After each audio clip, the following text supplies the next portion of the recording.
we can see your screen, and maybe I can or Ignacio can screen the chat. And if there are any questions, we can relate to you. Ignacio, do you want to do the honors? Yeah, of course. Well, Fabian, thank you very much for agreeing to give a talk.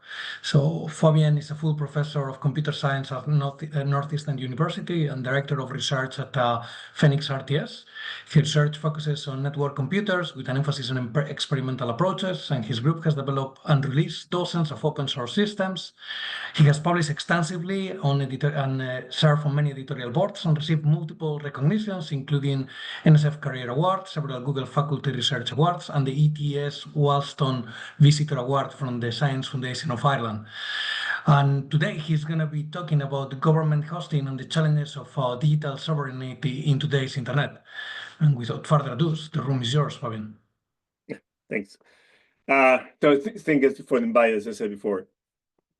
Look, so let me tell you a little about this, but before I move ahead, as always the case, right? So the work was done by a bunch of other people, Rashna, Esteban. So this is a team that went from the University of Buenos Aires, people, alums, and the Universidad de San Andrés as well. You know, of course, my team at Northwestern.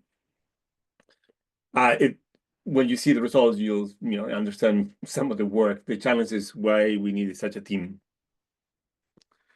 So let's start with something that we all know, but I don't think we fully appreciate, and it's the fact that the internet is not just a communication network nowadays. It's the first global critical infrastructure that we have to deal with. It's bigger than power grids, it's more universal than railroads, and more embedded than broadcast media. It touches nearly everything from finance and healthcare to public safety and agriculture. And it doesn't just support run this critical services, but in addition support like large-scale ecosystems. So with 3 billion users of Facebook, and if you don't use Facebook, you're in the crowd that uses TikTok. You have 2 billion users in TikTok, and it's not just them, but it's all the underlying system that these systems rely on, from DNS and BGP to cloud services and authentication frameworks. For something that is that vital, it's incredibly fragile. An hour of internet disruption in the US is estimated to cost about $500 million. Being critical means that it's a good target, and being global means that it's highly exposed. On one side, you have the classical threat from human disruption, from sabotage or state intervention, to things like natural disaster or cable cuts, accidental or intentional cable cuts.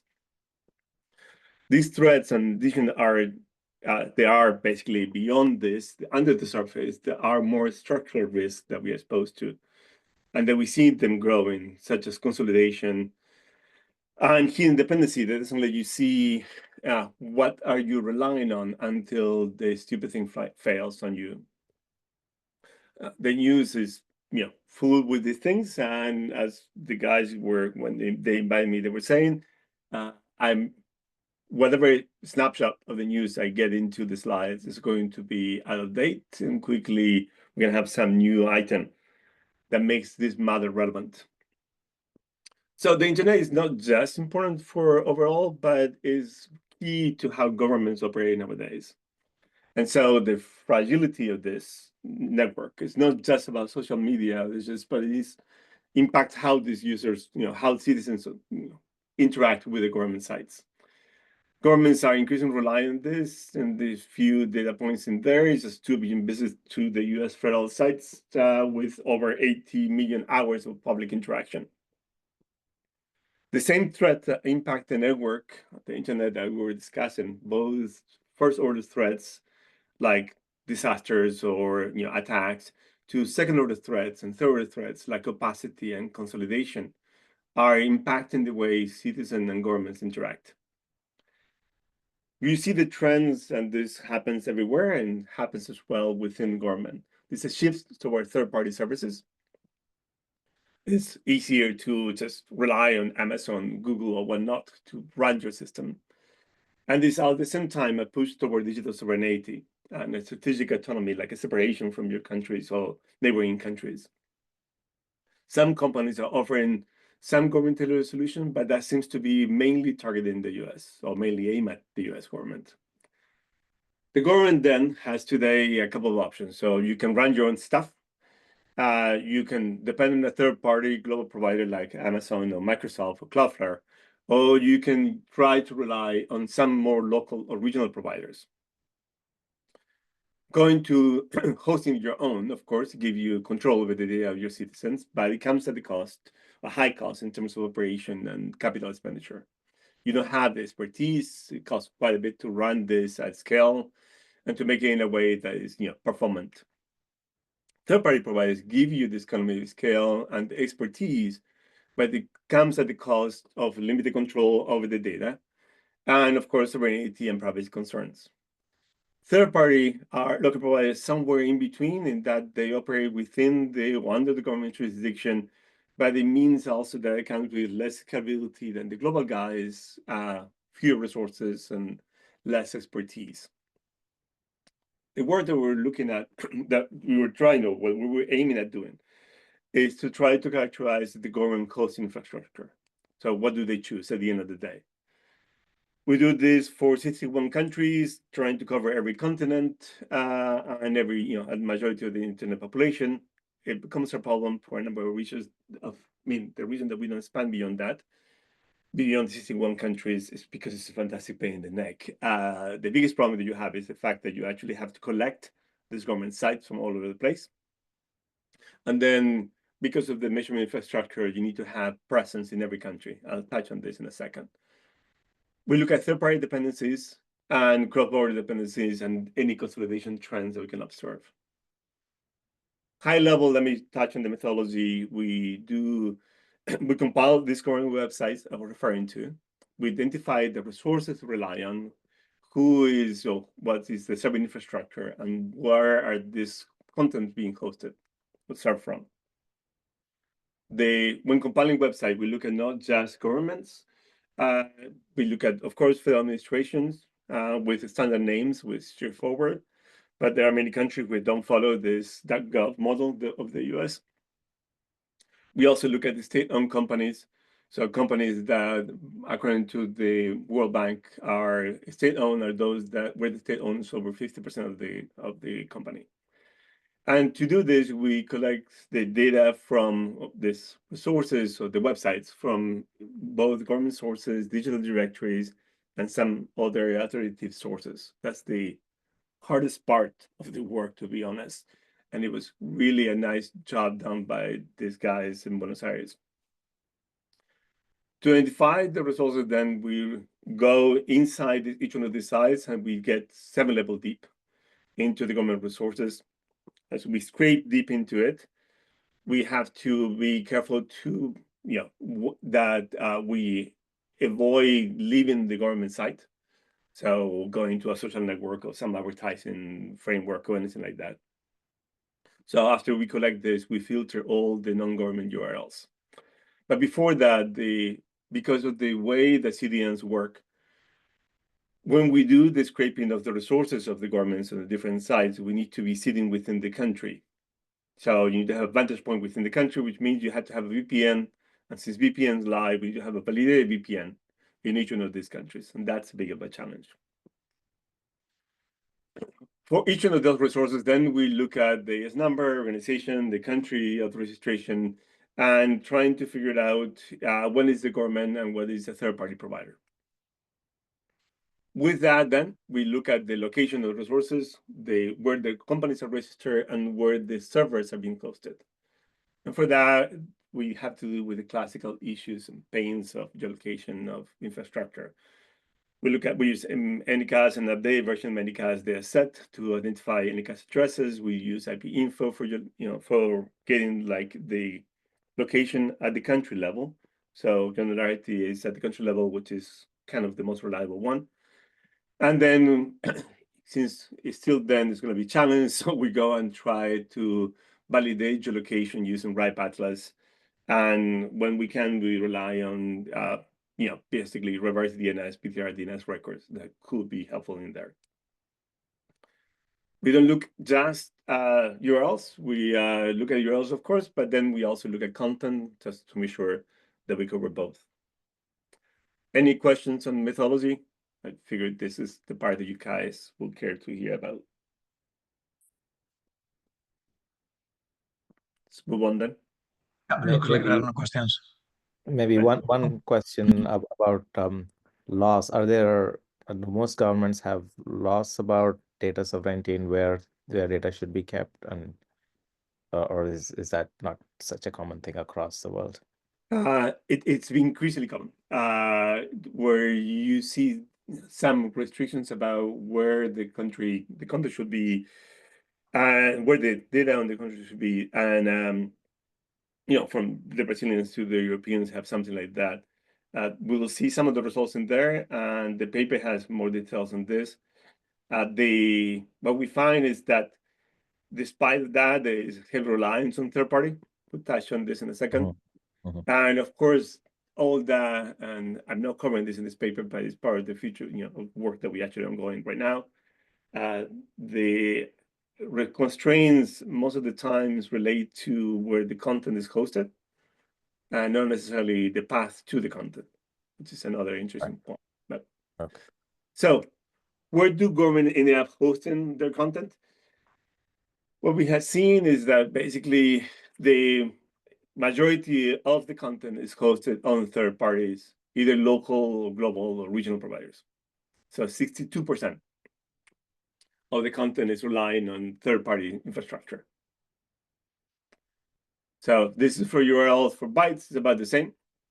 So this, you know, there is a little more, you know, there's a less, you know, lower reliance on third-party, but it's still significant. 53% of that is on third-party providers. Okay. We have looked at this trend before in prior work on top sites. So to make sure that, you know, we can compare with this with the 2023 analysis that we did, this happening, this is what you see in top sites, 78% relies on third, you know, sorry, more like 80% relies on third party. You know, you compare that with the government, is quite significant. So the trends, despite the fact that the forces behind this, the market, I guess, incentives are the same, you see, because of regulation that we're just talking about, the trend is slightly different. Okay. So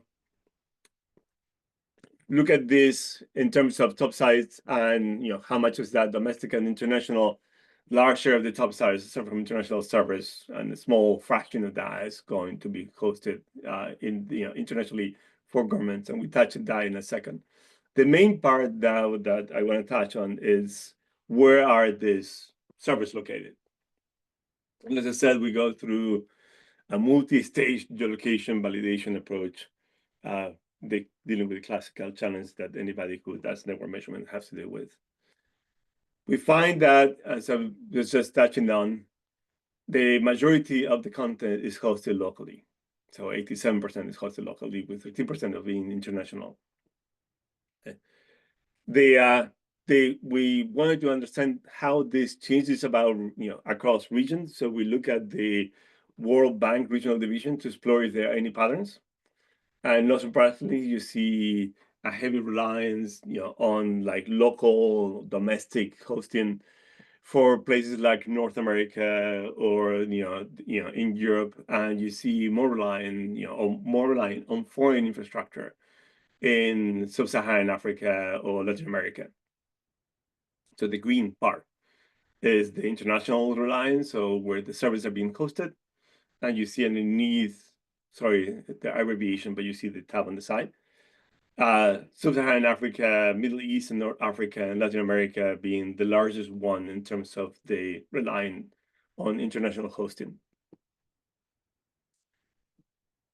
This show like significant variation, as I said, you know, from 2% in the case of North America, which not surprising there, to 48% in the case of Sub-Saharan Africa. What about the jurisdiction themselves? So the part that I thought it was interesting when we were looking at this is who do we rely on? This graph, which, you know, I love the Sankey plot, is a part, you know, it's a bit of a pain to interpret, so I'm going to give you some time. But If you look at this, each of the flow represents a percentage of the country government URLs that are hosted in a foreign country. And the color corresponds to the region of the foreign host country. So this is looking at the fraction of the government URLs that are served from a foreign country.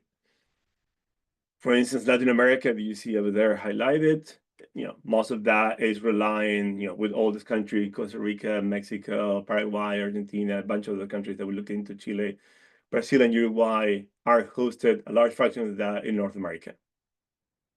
So the color blue showing North America. Is that clear? No surprising heavy reliance in the US. Sorry, go ahead. No, I would just confirm it, yes. Yeah. So as you can say, no surprising heavy reliance in the US. This is where many of the large-scale hosting providers are hosted, basically, where they have this stuff. So the graph in that way is not surprising. Interesting enough, however, is the heavy reliance, for instance, of Mexico on the US. 79% of the content of the government of Mexico is hosted in the US. Given the current administration, I will be a bit worried. So Costa Rica is over 50% that is hosted in the US. So the servers are located in the US. This is the part. It's not just the fact that you're relying on Microsoft or Amazon or whatnot. It's the fact that the servers are actually within the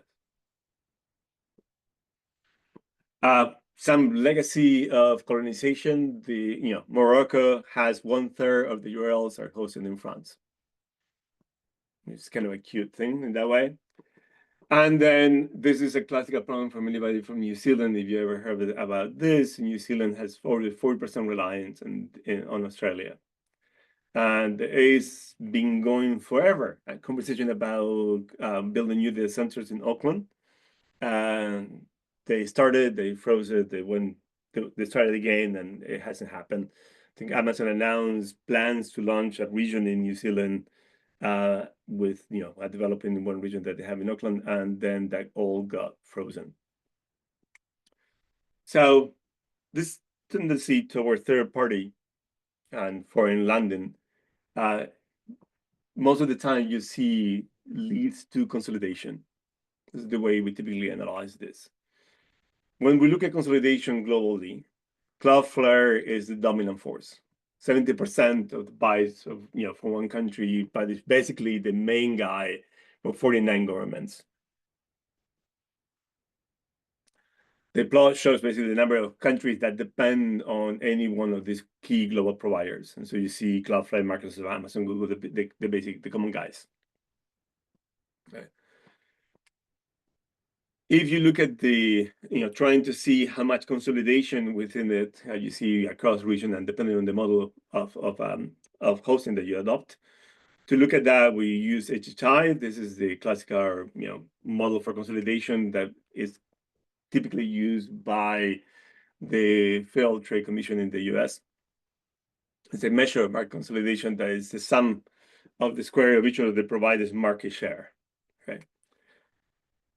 According to the Department of Justice, anything below 0.10 is going to be competitive, and anything above 0.18 is highly concentrated, just so that you have some idea when we look at the next box plots.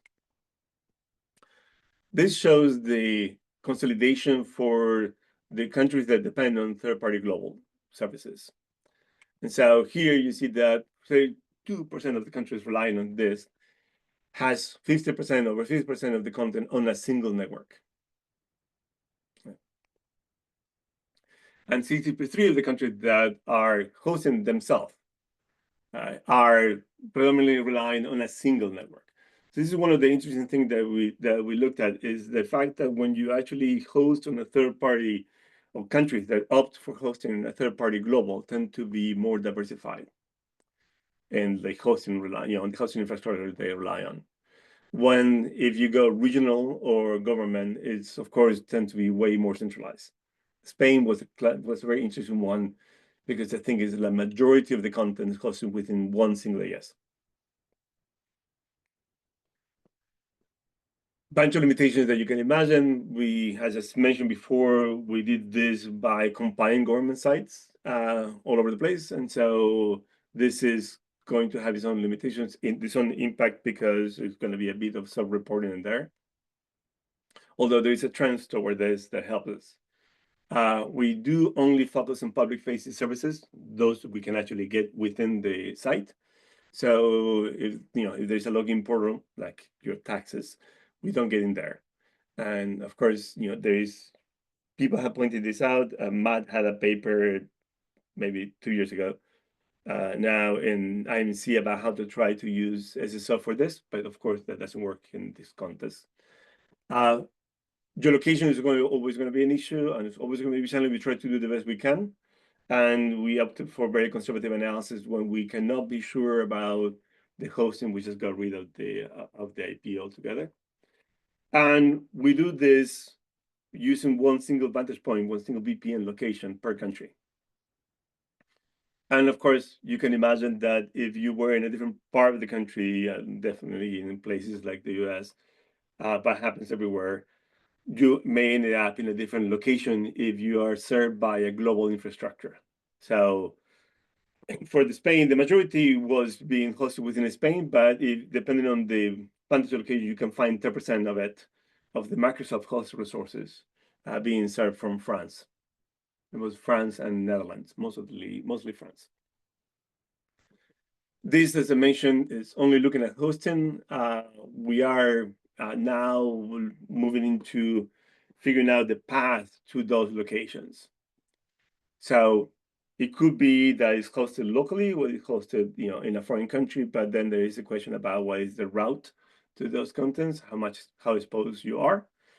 And what we do is we launch trade route from within the country to each one of these resources. We look at foreign transit providers, either what we call pure transit, meaning if you are hosted in France, of course, you're going to see France on the path. But sometimes, even if you are within Spain and you're served by, from within Spain, you still travel through France. So that's the part that we talk about pure transit. And then we look at consolidation on the path, both in the transit and the ISPs as the rely. And since you're exposing, data from the government or citizens, we look at HTTPS adoption on the path. Biggest problem that you had to deal with here is things that people tend not to talk about for whatever reason, and is opacity. It's becoming a fantastic pain in the neck for everybody who does implementation. Basically you see half of, I think something like on the 40% of the path, you have like lost segments, or directly a huge long haul link that we call it, where you go from one content to another one, with one single hop. So the way we deal with this is we use stitching, trade price stitching, following an idea that was used by, for those who are old enough in the room, by iPlane from UW, I don't know, 10, 20 years ago, something like that. So we just stitch based on following routing protocols, strategies on that. And then we, of course, the geolocation problems I mentioned before. Something interesting in this, before you get to see the full paper when we submit it, 75% of Morocco traffic transit the US, the EU, even when it's not going to host to content that is hosted in the EU. Okay. And in the United Arab Emirates, this one company, this one AS, carries 91% of the path. So that would be your choking point. This is where you can do whatever you want to do with with all these communication routes. So in summary, we look at this is the first large-scale study that we know of that looks at government hosting approaches. And we find that there is a large reliance on third-party infrastructure, as I mentioned. Although most of the content is hosted locally, you still see some weird dependencies, China and Japan, Mexico in the US, Costa Rica in the US, and things of the sort, Morocco and France. And of course, what you find, not surprisingly, is this very highly concentrated market with all the risk that translates into for resilience and sovereignty. Okay. And that's it. Thank you very much. Well, and then taking the chair's privilege, I will throw in the first question while the rest think about other questions. So if I got it correctly, you look at the popularity of the content to see whether more popular content or less popular content is hosted in domestically or not, right? Right. That's we did this top sites, popular sites, back in 2023, a signature paper that we had. Yeah. So we compared that with this of the government sites. And did you have any insight into the relevance of the content? In the government, what? The relevance of the content. So I don't know, like for example, maybe you will say that military content is very critical and very important, or national health related content is critical and very important, and maybe some other content like I cannot think of a very good example right now. Right. It's less important, but it's more popular. So, and I think that the underlying question I'm trying to ask is, do you see governments having a strategy about this, or it just happens to be in the way that it happens because someone in IT decided to do that, but it does not come with a lot of a strategy behind? It's a good question, and we were trying to figure it out. We've been struggling to do this at a scale to identify the purpose of each one of these sites, to understand the sensitivity of the content that is being hosted there. So first, I should say, right, as I mentioned, we're not looking at things like taxes or or health records or anything like that. You don't have access to that because that's typically behind a login page. So that said, all the rest of the information, we are not classifying them by type, just because doing that to scale is virtually impossible. We tried this, we're looking at with the guys with the Internet Yellow Pages, try to do the classification. It's impossible to do at scale. So I cannot answer that question, the first question that you asked. What I can tell you is when we look at this in terms of how much is this strategic, how much is just accidental, or market trends.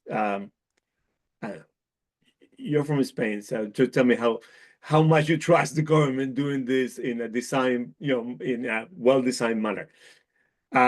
So far I have found this reliance on foreign countries tends to be very accidental. I think it's mainly a lack of understanding of what the underlying infrastructure looks like.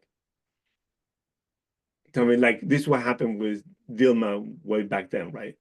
The only reason that Brazil went through this policy of hosting nationally was because she learned from the whole debacle with NSA. Right? At that time, they became aware of it. And at that time, she said, like, oh, we should have a policy and we should keep the content inside. So. Yeah, that was kind of my expectation. Yeah. It's too many lawyers and not enough, technologists in government. Yes, I would say. I'm guessing that even though it's difficult to make a classification, probably most of the sites of all the governments focus on a very narrow subset of topics.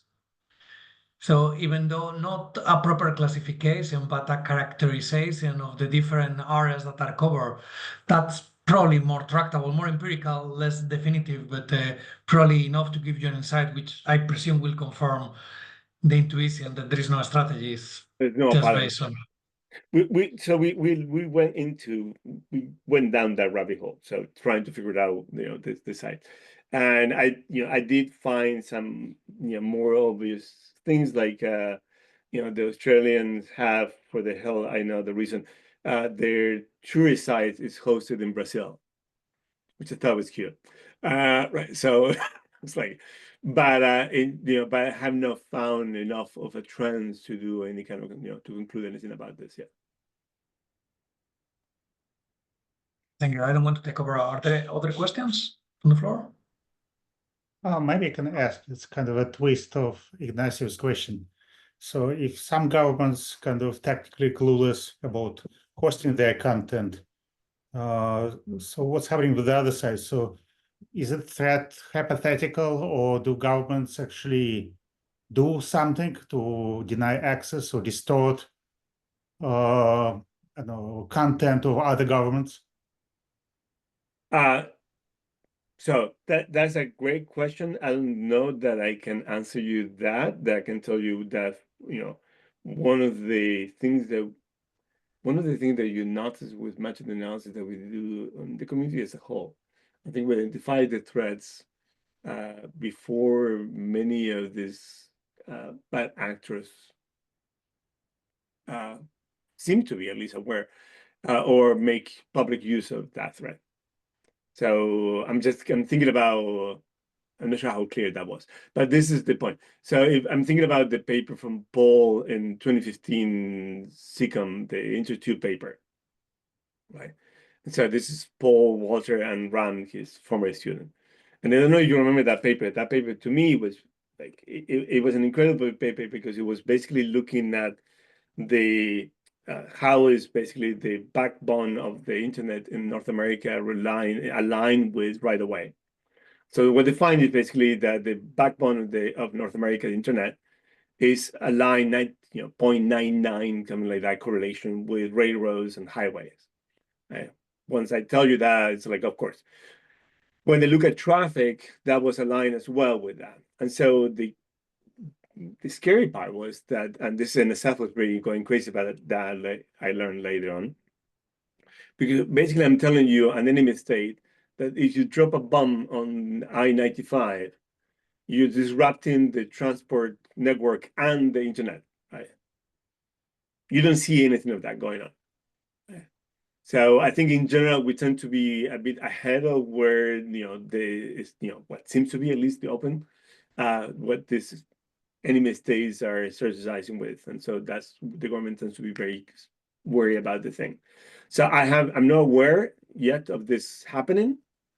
The analysis is really about how much are you exposing yourself to that. Yeah. Thank you. I'll ask a quick question. Have you seen any replication across the same content across more than one country? Oh, you mean replication like for reliability or some form? Yeah, for reliability. Yes, I guess for reliability. I mean, yeah. So yeah, so you see that's what I was telling you briefly there. Where the analysis was done with a single vantage point per country, and so of course it's going to be that question of like if you sit in a different vantage point and you're relying on Microsoft, the content is going to be replicated. And we found content of Spain that suddenly is being served from France. So yes, there is replication all over the place. Okay. That's good. Yeah. Well, it depends, but yeah. That's it. Like you're not controlling where you're replicating your content. Right?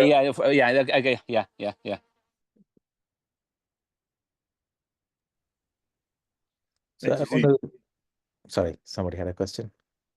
No, I was just saying hi to John. I just saw his face. Right. Yes, I just wanted to ask a question about satellite networks. So one thing we are noticing when we're looking at satellite networks is that because the number of ground stations are very few and far between, especially in nations like sub-Saharan Africa, like for example, Mozambique is one, not quite sub-Saharan, but Mozambique gets all traffic from Mozambique comes down in Frankfurt. So if you happen to be on one of these super fast Starlink type networks, you might actually get worse connection to your own government websites if you're hosted in Mozambique.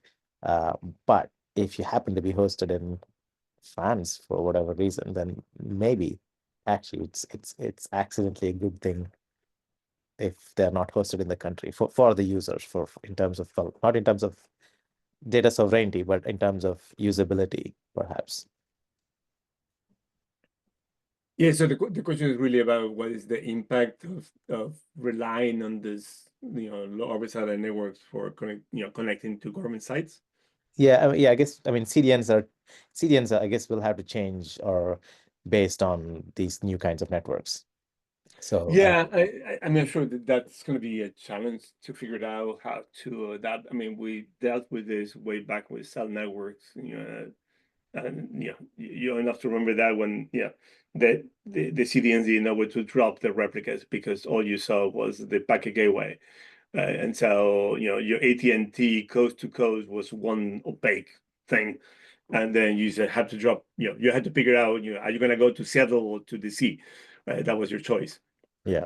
I think here it's going to be about the same, and like this, your standard way of doing redirection for content, which in what we have learned, something like 50-60% of the CDNs still rely on DNS for that, on local DNS nearby you.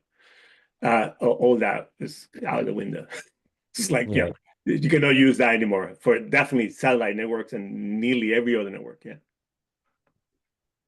There's a kind of retirement project that might be quite interesting if I can find the time, which is to plot there was a paper by, I'm trying to think, it was by Hamid Haddadi actually, which was about the evolution of the heavy tail distribution of the degree of the internet, and it was the topological study. And one of the things that I noticed is sort of political economics was that what happens in Africa and developing regions, global south, it mirrors what happened in Europe 30 years ago, where we had a lot of local connectivity, but then to get between local, we went via the US. And so now you have exactly these situations people are talking about, but it also, it's a little bit more complicated because we have more layers in the architecture. So you have more dependencies on external things like DNS and CAs, and so on. But it's still got the same weird thing where people between two ISPs in Kenya won't interconnect two routers in two racks next to each other in the same building. So they go via Europe, and they go via Europe physically for the infrastructure and logically, and you're like, the DNS server would cost them $1,000 to build one box that would serve the whole of Kenya. It's like, and it's very frustrating, but we can't kind of go, well, you idiots, because we did exactly the same that used to go from London to Stockholm was via DC and Boston 25 years ago. It's like and it's crazy in terms of you get rubbish performance, you get rubbish reliability, really high latency, lower throughput, and lower availability because the number of components that can fail goes up, hugely. So it'd be nice to kind of to show that, as a sort of socio-political economic history, how networks do this. And it's kind of this weird thing. And we've had conversation in the Gaia research group in the ITF a few years ago. I remember the guy who ran the internet exchange in East Africa saying, yeah, well, the ISPs won't talk to each other because they think they'll lose customers to their neighbors if they connect to their neighbor ISP. And you're like, yeah, but you're all losing customers because your network's so unreliable. So maybe, the story was, somehow making it clear that the evolution of connecting things is better than not, than going indirect via places. But anyway, there's a kind of interesting, it's not purely technical. It's kind of a bit more subtle. Well, I don't know to what sense not think, but yeah, I mean, so I always remember there was so Buenos Aires now has an ISP and a big ISP in Buenos Aires, like that one ISP in Argentina. But until then, if two neighboring houses in Buenos Aires will have to go through Miami to exchange anything. So yeah, so with all the classical problems on that one, the Africa case is an interesting one because at least what we have learned. So we're doing quite a bit of work there with Theo Benson at CMU. We're looking at a large part of the work that I'm doing on criticalities on submarine cable networks, and so in that one, with all the failures that Africa has been dealing with in the last, 2024 was a disaster, right? So what we've been learning is basically there's a lot more reliance. There's a really fast growing infrastructure in Africa, and there is a lot more reliance on backhaul conversations and friendships from bars where I cannot reach this guy. My transit went down, where that cable went down. Can you give me access to that? And then you suddenly see a path appearing. So there is a lot, I guess, growing consciousness of this need to become independent from the routing perspective. Yeah, it was happening for the longest time. Of course, there was no infrastructure. So, but that's been growing very, very fast. I think it was the last 10 years. I think something like they dropped I don't know if it was 10 cables or something like that in Africa alone. So Yeah, there's also dependence on other infrastructures. So the countries vary by the reliability of the power infrastructure, and that's a separate factor. But there are a lot of things like World Bank and Gates are funding fixing that. So then that rapidly fixes everything else because it's relatively cheap if you're running, more redundancy in your grid, and you're putting in, more solar and stuff to get low cost power. Then you might as well run some fiber as well. So I think, but like you said, then that has another interdependence. It's not just the power fails and your internet fails, it's that you get adversaries target one place geographically to get both at the same time. Right, we're talking about the highway. Yeah. No, and this we have I think you invite, but we had a workshop here in Emerson with NSF sponsored workshop, and we brought a bunch of people about internet resilience and survivability. We brought a bunch of people. Some of the people that came in that I thought was very cool was the Steve Lowe. You remember him? He's a Caltech. Yeah.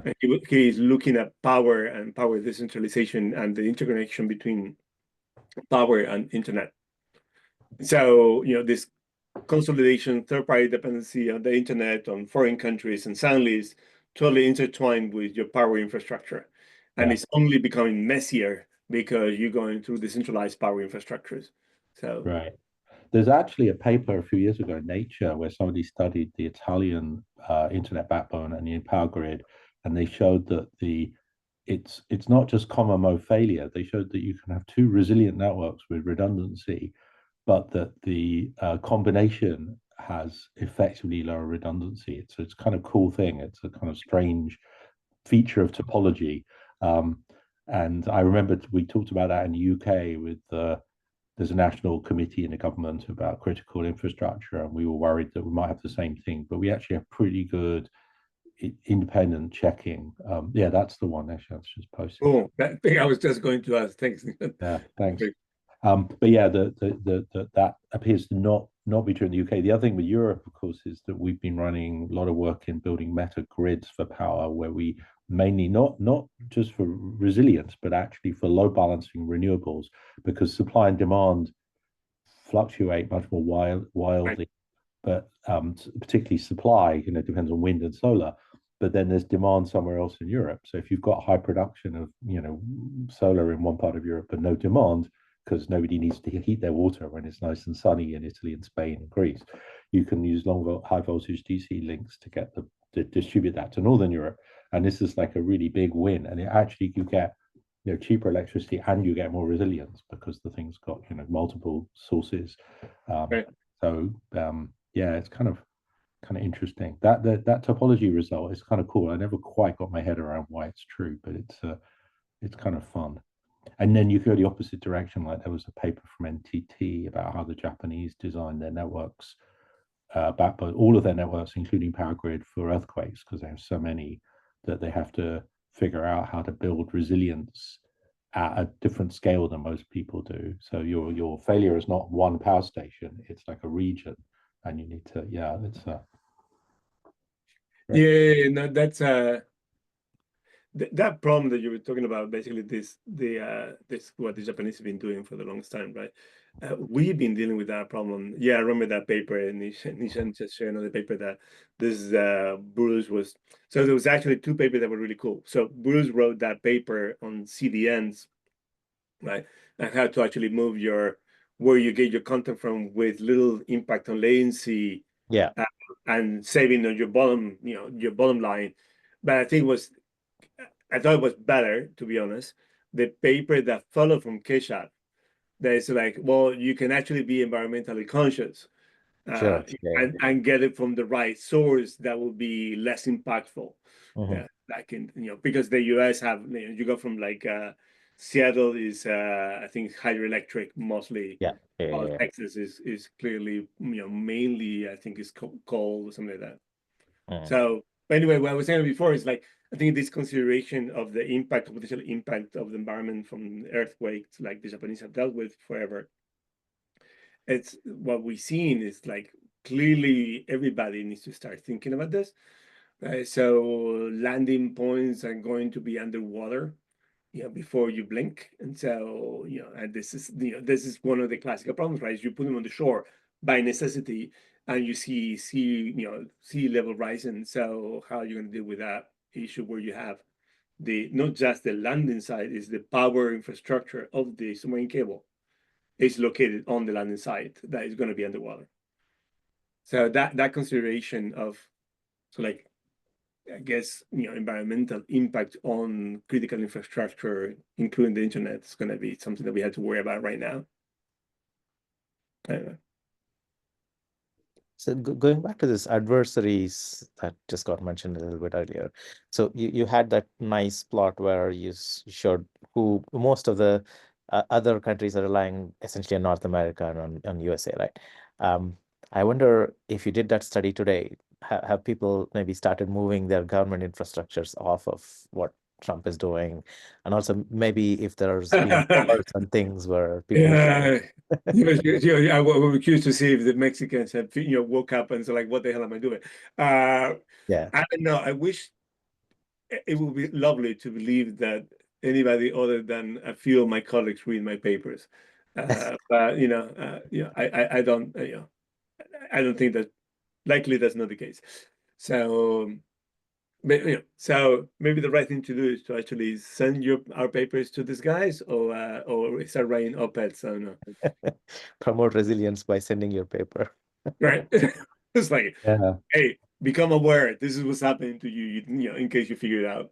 We did, they're right. That was seriously though. When the US government started deleting all of the environmental data from some of their servers, there were a bunch of projects around the world that just downloaded it faster than they could delete it, so that we have, we can restore the American back catalog of interesting data when Trump goes away again. That was kind of alarming kind of idea that you had to do that manually. We should have automated it. We're still hosting. So this is next week. There's going to be another meeting of people within the university to start scraping sites, or to continue scraping sites that the government is taking down. I mean, some of it is really the CDC's healthcare data. Yeah. And it's just it's really bad because everyone in the world needs all the different sets of data, because we can do cross-checking and we can do Cochrane studies of treatments and see how they vary across the world, and you lose this one section of the world, and it's really problematic. It's strange times.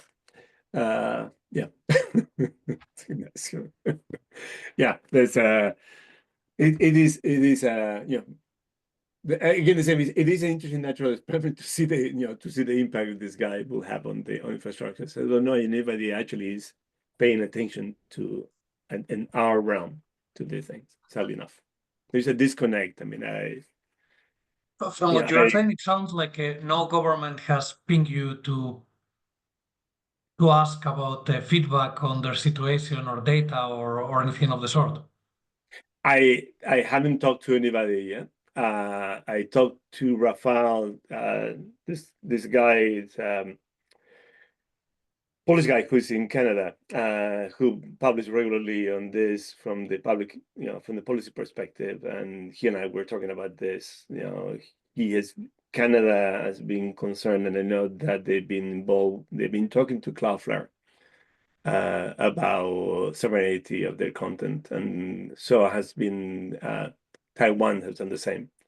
So some governments are becoming aware of this thing for obvious reasons, and so even when they're relying on third parties, they're trying to make the third parties to host the content locally and route it locally. But opacity is the opacity on the route. It's which we do for operational reasons. It's becoming another source of threat. So how much of Canada routes to content relies on the US? They don't have backbone that goes coast to coast. So much of it is relying on the US, but you don't see it. So it's interesting. Yeah, I know that some guys at Cloudflare were doing this analysis for a few foreign countries. That's as much as I can tell you. So that's all what I heard. You can talk to our shared friend in Cloudflare. He will tell you about it. I think I'm having coffee with him tomorrow. All right, there you go. Yeah, that's always a great conversation to have. Yeah.